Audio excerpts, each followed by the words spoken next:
Hi, thanks for joining us today. I'm Mark Evans, as you know, the superintendent here in Omaha Public Schools, and I want to just welcome everybody to one more podcast, probably our final one for the end of the school year. And by the way, this is that time of year when everybody's ready for the end of the year. Our students are ready, just like Mrs. Baguette's class. Everybody in this second grade classroom is ready for school to be over, I think. Maybe even Mrs. Baguette, I don't know. But I will tell you, we're not quite done, so I want you to hold on and finish the year strong.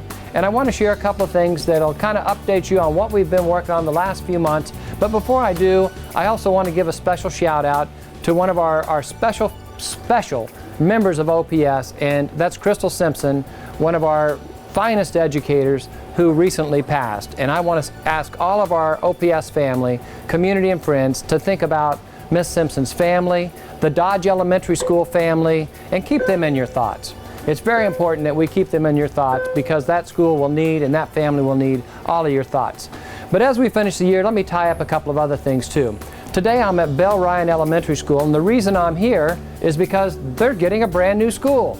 And to my right is a diagram that shows the layout of the brand new facility that's going to be a state-of-the-art elementary school, so that not only Mrs. Baguette's second grade class, but every single class in this school is going to have the finest facility in the city of Omaha. So we're excited about that it's going to just be a beautiful school. It's one more example of our bond issue of progress. It's one more example of us meeting those expectations and providing the same things we said to our voters a year and a half ago that we were going to do. So that's an important thing to remember as we head towards the end of this year. I also want to thank all of our parents and community for being willing to move for a temporary time frame while we build this new school. We actually have 4 schools that are going to be moving to either the old Ryan High School or the Mills building.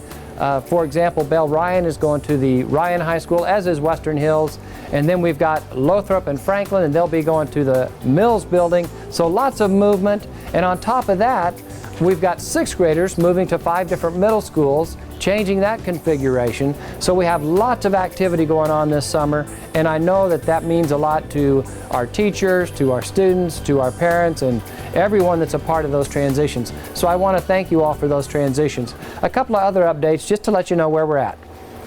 We've been working pretty hard on human growth and development. We've really been working to get input, to develop a curriculum that's up-to-date, that's current, and meets the needs of all of our kids. I want you to know that we're getting very close to getting a recommendation to our school board. We've been piloting different curriculums that match to the standards that the board passed previously this year.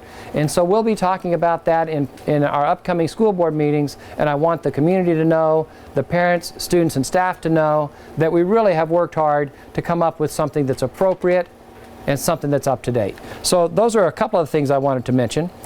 I also wanted to share that you may have read in the newspaper that the learning community, as a result of LB 1067, which is a legislative bill, the learning community has changed some.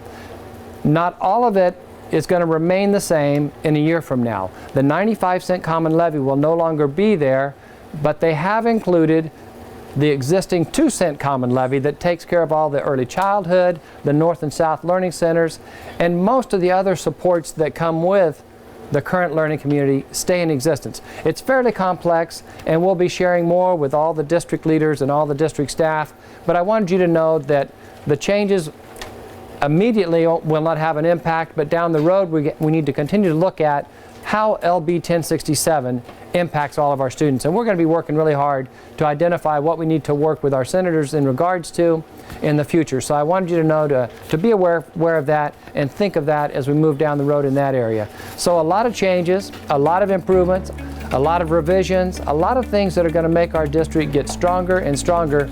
But the reality is the real reason we're strong is because we have great principals like Ms. Johnson here at Bell Ryan, or all the other principals that are serving, or the great teachers like Mrs. Baguette here in our second grade classroom right here at Bell Ryan.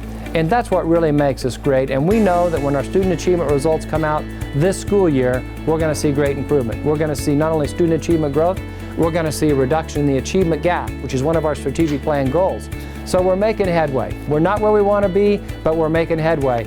And in light of our new building that we're talking about here at Bell Ryan, I think the students in Mrs. Baguette's classroom have something to say. Students? Thank you for our new school. Thank you, guys. Thank you, Belle Ryan, and thank all of you who have supported the changes that we've been making this school year. And thanks for tuning in today.